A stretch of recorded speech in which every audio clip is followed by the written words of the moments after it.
God calls believers to live by faith. So do not shrink back.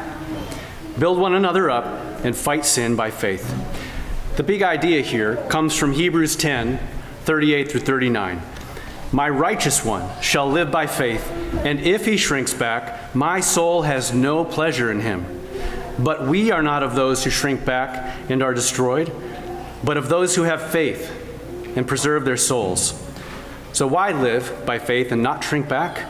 Shrinking back contradicts the Christian life. It reveals unbelief and leads to destruction. By faith, God delights in us and preserves our full souls in Christ. So what does it mean to live by faith? To live by faith certainly is to suffer like Christ, to await his return, and to trust our sovereign God. Yet it is more than that. The contrast here is one of faithful action versus withdrawal. Our posture ought to be one of action by faith. The author of Hebrews calls for boldness in doing the will of God in verses 35 and 36. In addition to endurance, build and fight by faith is an active posture.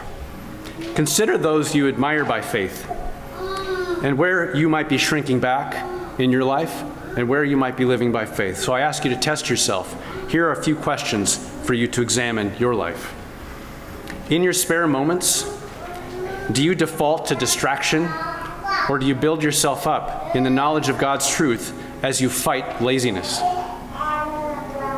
Is your home primarily a place of recreation, or do you build a home of hospitality and gospel formation for your children as you fight self-indulgence?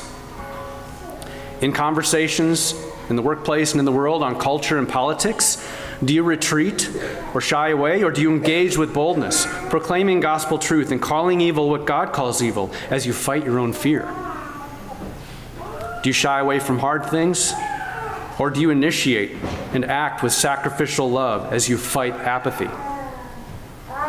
Do you let conversations go the easy way, or do you engage others with the gospel warmly and urgently as you fight to dismantle the arguments of this age? Christians, we are in a spiritual battle to fight sin. The sovereign God of angel armies is with us. We use the sword of the Spirit to resist the enemy as we live by faith, as we build by faith. God calls us out of complacency, of comfortable living, our so-called first world suffering, to take up arms, the sword of the Spirit, the shield of faith, readiness, the gospel of peace. Get in the arena and engage in the conflict. The lost are wandering without hope. Their only hope is the gospel of Jesus Christ. These days are short. They are evil.